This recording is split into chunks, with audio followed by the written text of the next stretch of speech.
Caro Giulio, partiamo da... ma no, ma non stiamo qui per sentire la musica, scusa. Per sentire la nona di Beethoven. Tu ti fai distrarre. Siamo qui per le 702 S3 Signature Della Bowers & Wilkins, che è una delle aziende più iconiche e più storiche del mercato dell'hi-fi. Assolutamente sì. Esatto. Sì. Se uno deve dire il diffusore hi-fi audio di eccellente fattura, non può non venire in mente Bowers & Wilkins. Esatto, bene, quindi le... È il nostro primo BMW? No, abbiamo fatto le 805... è vero, tempo addietro. Le 805 D4. È vero. Quindi questa è la seconda, diffusori estremamente interessanti, subscribe, campanella, seguiteci perché tra poco vi sveleremo tante cose importanti e interessanti, tra cui la storia dell'azienda. Un po' di storia, sì. Esatto. Sì. Ciao, a tra poco.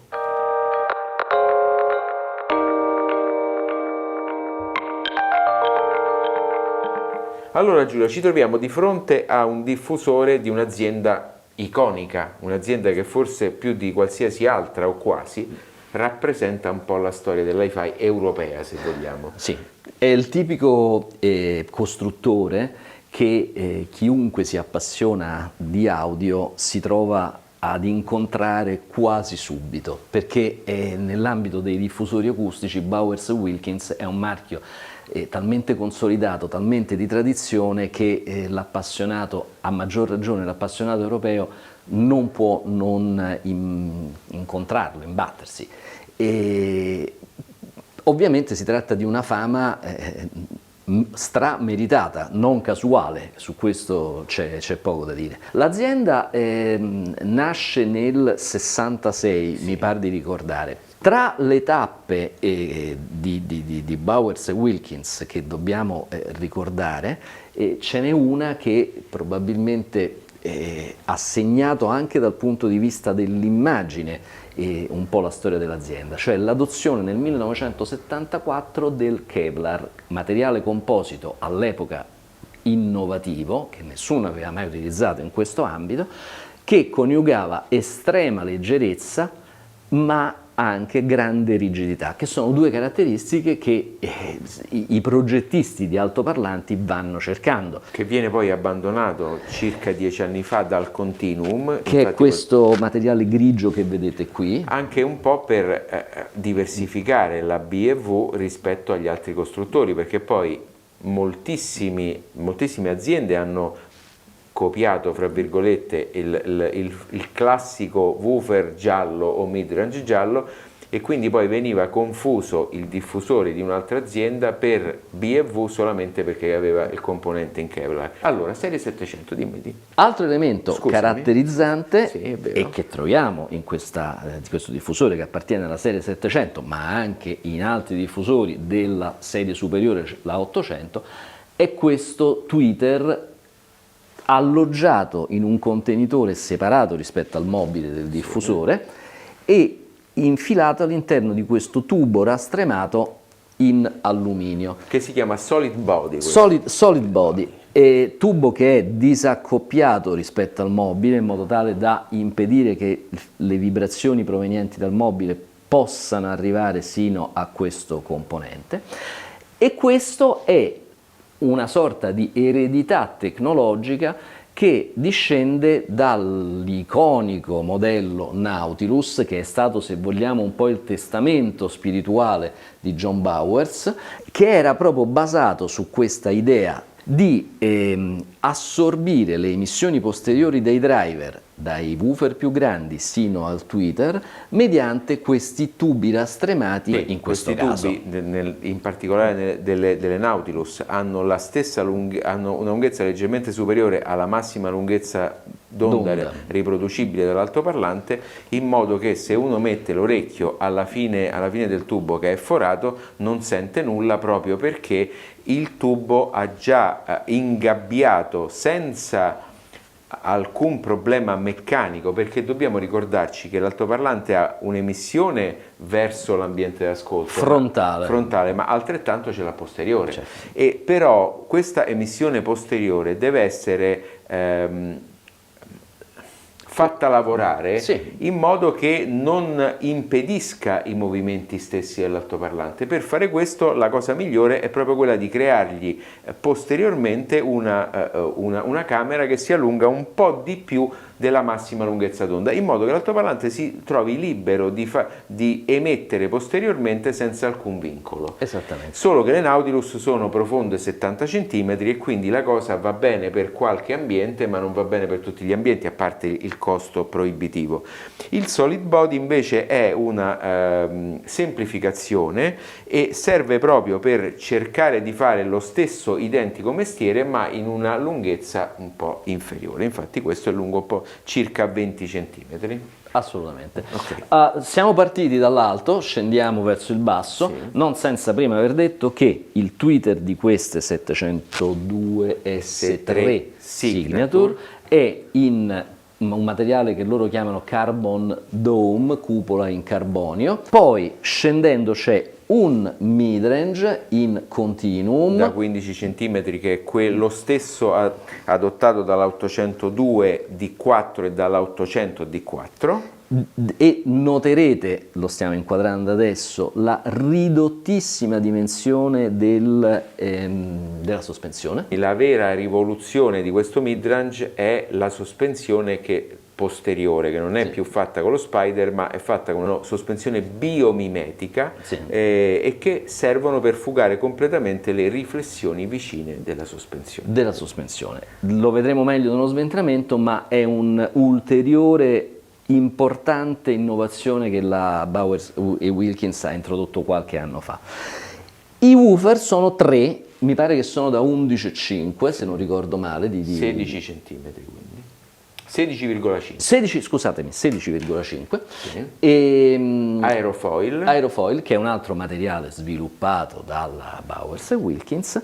Il diffusore è come tipologia un bus reflex con emissione inferiore, infatti noterete che il diffusore è leggermente staccato rispetto alla base rettangolare mediante dei piedini disaccoppianti alti circa 3 cm, 3 cm e mezzo, in modo tale da avere il diffusore posizionato all'altezza prevista, alla distanza prevista in sede di progetto. Esattamente. Sotto c'è un bel tubone d'accordo, lo vedremo meglio nello sventramento, con una superficie a rilievo, quindi una superficie con un pattern tridimensionale che serve a minimizzare le rumorosità tipiche del tubo di accordo. C'è da dire solamente rispetto ai woofer che sono profilo aerofoil, ma non sono la stessa cosa dei woofer adottati nella serie 800, quindi non hanno lo stesso esatto tipo di membrana, ma hanno solo lo stesso profilo, mentre invece il midrange è esattamente lo stesso.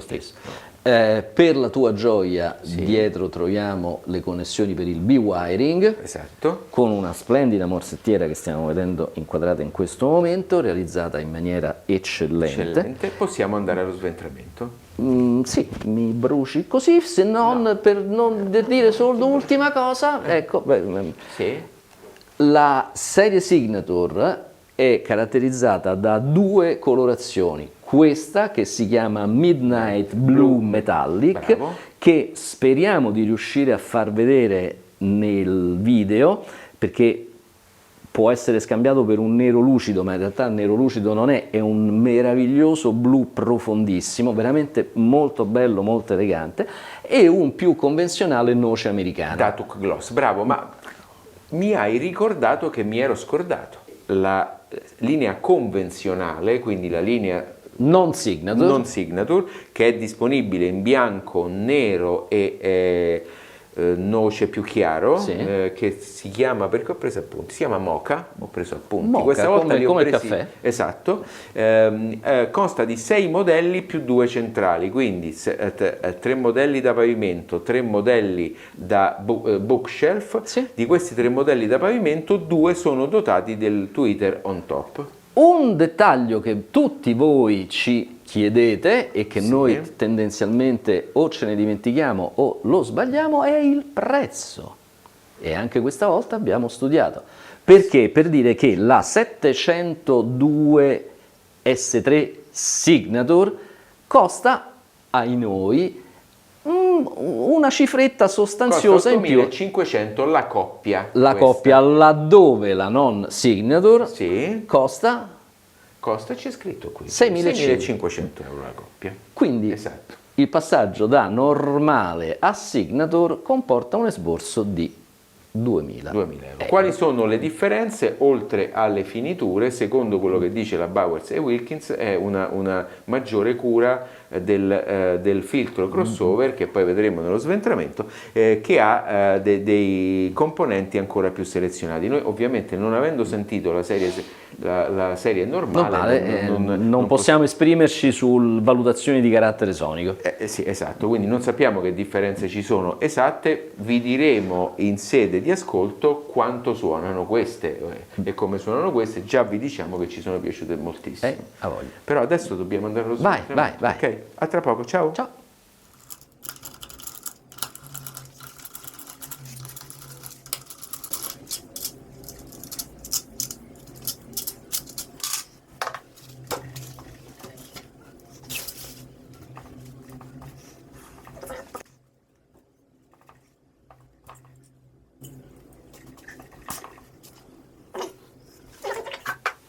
Giulio, ci sei? Sei forse diventato sordo? Sì, sono sordo.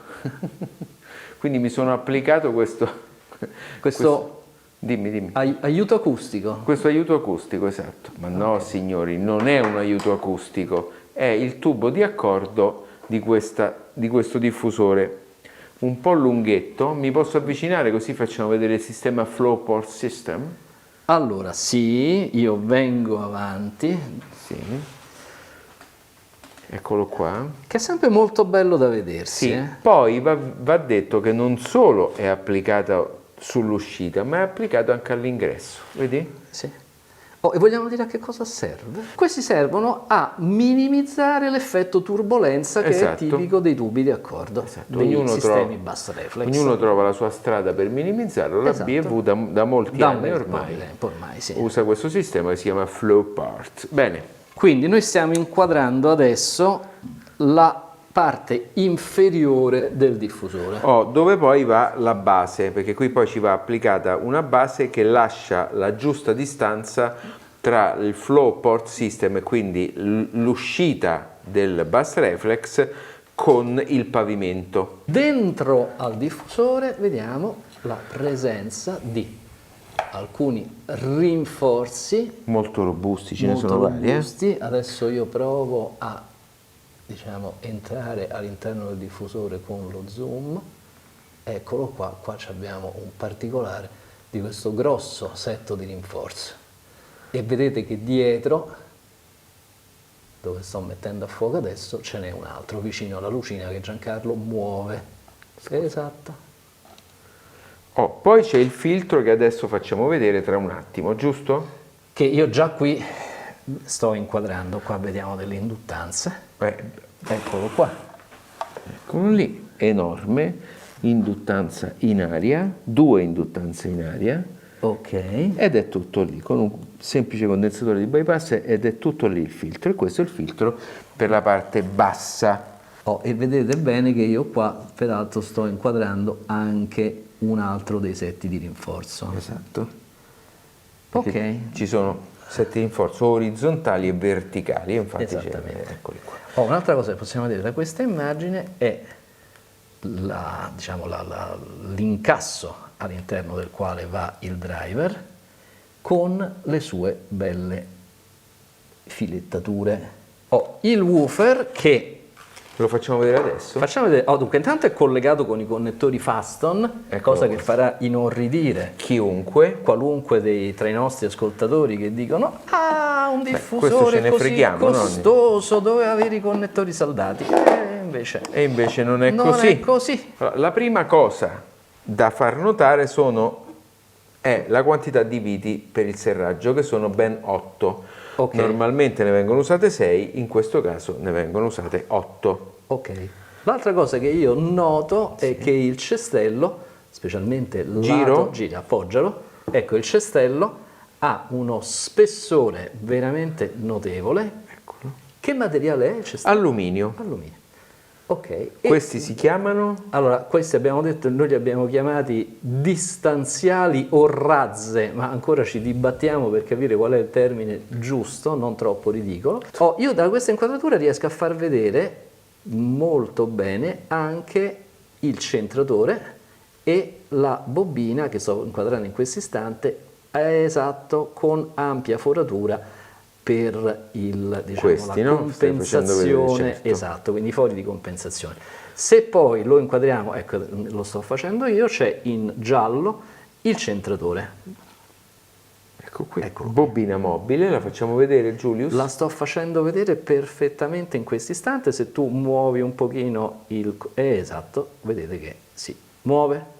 Ok, e questo infine è il foro di ventilazione. Di un complesso magnetico che definire generoso è dir poco. Sì, esatto. Stiamo ragionando di un qualcosa che è grosso quanto me di diametro, molto molto simile al diametro completo del woofer stesso. Sì, perché questa, la mia mano è 20 cm, quindi sarà un 10, 11 cm Sì, insomma, di diametro. è bello grande. Veramente bello. Ok. Ok, adesso facciamo una piccola pausina Sì. e ci dedichiamo tra pochi secondi al midrange. Ok. Ok, a tra poco. Allora, abbiamo smontato il midrange. E la prima cosa che vorrei far vedere, vieni qui Giulio, vieni qui in mezzo qui. Questa è una sospensione, vedi, che serve, guardatela, per tenere il midrange sempre con la giusta tensione. Quindi in modo da assorbire le vibrazioni del midrange e da tenerlo leggermente accostato alla sua flangia, che è fatta con questi disaccoppiatori di gomma. Eccoli qua, 1, 2, 3 e 4 stanno di qua. Quindi appoggia su questi 4 gommini il midrange. Quindi è disaccoppiato dal mobile fondamentalmente. Bravissimo, è disaccoppiato con questi e con questo sistema qua. Completamente disaccoppiato. Ottimo. E anche leggermente sospeso, perché se ci fate caso questi gommini sono leggermente più alti del piano di appoggio. Ah, ok, giusto. Ok? Il midrange lavora in un suo volume. Esattamente, eccolo qui, si vede. Sì. Ok. Il suo volume completamente separato. Ma la cosa più particolare di questo midrange è la sospensione che loro chiamano biomimetica. Se infatti vedete bene, ci sono questi listelli, li vogliamo chiamare? Sì. Ok, muovo piano piano perché le escursioni del midrange sono piccolissime. Questi listelli sono al posto dello spider vero e proprio. Io ho fatto qualcosa in più per i nostri followers. Ho portato un midrange della generazione precedente. Ha la stessa identica cupola in continuum, ma uno spider classico, tradizionale. Il materiale si chiama Continuum. Ed è l'evoluzione del classico Kevlar a cui la B&W ci aveva abituato per secoli. Ok. Superiormente, Sì. diciamo, il bordo, la sospensione è sempre fatto con questo Continuum, se non capisco male. La sospensione è fatta in continuum, esatto. Ecco. Quindi è Continuum, giusto, appunto. Interessante il fatto che il midrange non è fissato attraverso le classiche viti perimetrali, ma appunto è fissato al centro attraverso un unico dado. Attraverso questo unico dado. Che va, diciamo, fondamentalmente al di sotto del coperchio parapolvere. Un'ultima cosa sul Twitter che non smontiamo perché è assolutamente inutile, è complicato, però facciamo vedere l'housing in alluminio. Eccolo qua. Il classico. Esatto. Qui, eccolo qua, hanno fatto un nuovo sistema già da 2 serie, un nuovo sistema che serve per evitare che si rovini la cupola sotto, cupola in carbonio e alluminio, se non ricordo male. Questo housing è un housing completamente in alluminio e serve sia a fugare le emissioni vicine dell'altoparlante, quelle laterali, esatto. Okay? E il posteriore. Esatto, e il posteriore serve anche da elemento dissipante. Interessante notare che, ecco, muovilo è completamente, diciamo, disaccoppiato anche questo rispetto alla base. Va bene, mi sembra che... Quindi adesso possiamo Oh, lo richiudere. spessore del mobile forse riusciamo a farlo vedere da qua? Però no, perché No? Ok. no, perché questa è la parte solamente del midrange che è lavorata diversamente, Ok. però possiamo far vedere che il baffle È curvo. del diffusore è curvo, cosa che non era nelle precedenti Cosa che serie. del resto si vede abbastanza chiaramente andando... Se mi togli il parapolvere, Sì. ecco, vedete che sulla sommità è più vicino, via via che ci allontaniamo dalla sommità, la distanza aumenta. Quindi a riprova del fatto che il baffle è leggermente curvo. Va bene, Ce la faremo a rimontare. ma io sono Sono fiducioso. assolutamente fiducioso, adesso andiamo all'ascolto. Assolutamente sì. Ciao. Allora Giulio, io la BV la conosco da tanti anni, l'ho sempre apprezzata, è sempre stato un po' il diffusore del mio cuore, poi ce ne sono tanti, per carità, ci sono tanti suoni, ma mi evocano anche ricordi belli dell'infanzia, dei primi sogni, no? Quando vedevi queste casse, queste famose 801 col woofer da 32 e sognavi di poterle avere in casa e per quanto mi riguarda era un sogno impossibile da realizzare sia perché costavano tantissimo sia perché erano molto grandi. Sì. E poi le 801, quelle le prime che sono entrate dentro agli Abbey Road, perché poi la BV è una di quelle aziende che agli Abbey Road ci sta. Quindi 702 S3 Signature, io ci riconosco un po' tutta quella che è la storia della BV, portata però alla massima espressione, tenendo conto del fatto che questi sono diffusori alla coppia sotto i 10.000 euro che adottano buona parte, alcune delle soluzioni tecniche della serie 800 D4, in particolare il midrange, e che secondo me hanno un suono stratosferico rispetto a quello che è il prezzo. Allora, io quando ho cominciato a fare gli ascolti così attenti, critici, come si suol dire, di questi diffusori, mi sono immediatamente ritrovato dinanzi al suono di quelle B&W che io ho avuto nella sala su di sopra. Le 803 avevi tu. Erano delle 803 che sono state lì da me per un periodo abbastanza lungo, direi era forse 4 anni fa, per 3 o 4 mesi sono state 803 lì. D3. 803 D3. E, allora, la cosa che mi colpiva di quei diffusori era che non c'era nulla che catturasse l'attenzione. Cioè tu li ascoltavi e dicevi, sì, ok, va bene. Non c'era nulla che ti stupiva e dicevi, mamma mia. Dicevi, ottimo, ascolti la musica, la ascolti anche per ore e ore e ore, ti dimentichi completamente dell'impianto, ti dimentichi dei diffusori, finisce la sessione d'ascolto, spegni e te ne vai. Poi capitavano inframezzati per via delle recensioni sul giornale altri diffusori e dicevi immediatamente sì, ok, questo diffusore cattura di più l'attenzione, ma forse è troppo da una parte, ma forse è troppo dall'altra, forse è esasperato, forse manca di naturalezza. Ecco, quelle là me le ricordo come dei diffusori estremamente naturali. Stessa identica cosa per queste qui. Non c'è, nel momento in cui tu le vai ad ascoltare, niente che ti fa dire ah, mamma mia, ma sono profondamente corrette.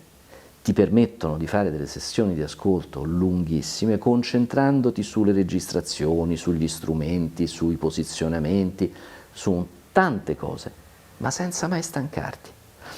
Come se fossero i diffusori che ti dicono tra le righe, senti, Noi stiamo qui dal 66, non abbiamo bisogno di ricorrere a trucchetti per far sì che tu ci noti. Se sei una persona che sa ascoltare, se sei un audiofilo smaliziato che capisce, non abbiamo bisogno di ricorrere a queste cose. Certo. E guardate, è una caratteristica mica da poco. Perché poi nel mondo dell'audio talvolta capita che ci siano dei progetti che, come dire, si fissano un po' su un determinato aspetto, magari anche giusto, giustissimo, lo portano totalmente a compimento e vanno in una specifica direzione, talvolta perdendo di vista l'insieme. Qui l'insieme è di una coerenza adamantina, totale. È un suono che non ha una differenziazione dal basso più profondo all'estremo più alto. È coerente, l'impostazione sonica è giusta, è quella, è coerente. La capacità di ricreare uno stage molto ampio è fantastica, ma non è difficile da ottenere. A proposito, sono dei diffusori che richiedono, secondo me, un po' di lavoro dal punto di vista del posizionamento. Non che vadano male se non sono posizionati nel modo migliore, vanno sempre bene, però riuscire a tirargli fuori quell'ultimo miglio, quell'ultima oncia di magia richiede un po' di lavoro. Segnatamente la cosa che mi ha stupito è che, almeno qui dentro, hanno suonato, direi quasi paradossalmente, meglio più vicine alla parete di fondo che non discostate. Normalmente succede il contrario, più i diffusori li porti in mezzo alla stanza, meno code in gamma bassa hai. Qui invece era come se andando leggermente più indietro rispetto allo standard si fossero un po' equilibrate. Basso lungo non se ne parla, basso frenatissimo. Difficoltà, abbiamo utilizzato 2 o 3 amplificatori di pilotaggio, 0, nel senso che tutti gli amplificatori, anche di wattaggi differenti, hanno suonato bene. Certo, sono diffusori che un amplificatorino da almeno 70 watt, anche 100 se sì, non qualcosina in più, o 70-80 watt di alta qualità, sì, perché comunque non dimentichiamoci che sono 3 woofer da 16,5. Io non ricordo il dato dell'efficienza. Neanche io, però comunque sono, anche sì, se relativamente semplici da pilotare, sono comunque abbastanza. Però per, come dire, per far fronte a questa nostra carenza lo scriviamo sotto, certo. Nel caso avesse un amplificatore un po' più piccolo o anche meno budget, c'è la 703 S3 che però purtroppo non è Signature, solo nella versione normale, che ha 2 woofer da 16,5 e forse è più adatta ad ambienti un po' più piccoli, a budget più ristretti e magari ad amplificatori sì, meno prestanti. C'è da dire una cosa anche rispetto alla differenza fra Signature e normale, no? Anche rispetto al prezzo. Noi l'abbiamo detto anche nella descrizione, non sappiamo come suonano quelle normali, per certo queste Signature hanno un sovrapprezzo non trascurabile, ma almeno dal punto di vista estetico questo blu è talmente spettacolare che vale anche da solo la differenza di prezzo che c'è fra un modello e l'altro. Volevo dire una cosa, Giulio. Quello che mi è sempre piaciuto di più di tutte le casse B&W è il medio. Trovo che nella gamma media questo Continuum hanno trovato una proprio naturalezza, che era quella che tu sottolineavi particolarmente, spettacolare, cioè le voci sono veramente spettacolari, come tutto il resto, tutto quello che viene riprodotto dalla gamma media veramente ti lascia completamente senza parole. Poi certo la gamma bassa c'è, non è una gamma bassa come molti dicono della B&W, che è lunga, che è difficile, che è questo, che è quello,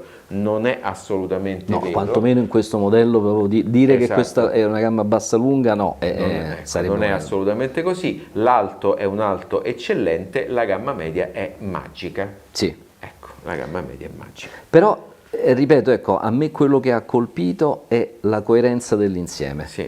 E anche qui, se messa in condizioni di funzionare bene, quindi con una buona sorgente e un buon amplificatore, non ti viene proprio in mente di dire la gamma bassa è così, il medio è colì e la gamma alta è ancora colà. È un sistema talmente armonico, talmente omogeneo che tu hai davanti a te la musica nella sua completezza, e questo veramente è una gran bella cosa. Allora, subscribe, campanella, seguiteci, mi raccomando, abbiamo bisogno di follower, ve lo diciamo sempre. L'unica cosa che potete fare per aiutarci, perché sappiamo che voi siete dietro al video e vi piacciono i nostri video, soprattutto se siete arrivati fino alla fine, per cui il piccolo sforzo di fare click, seguici, click, è una cosa che a noi aiuta tanto. Ok? Ciao e grazie. Ciao.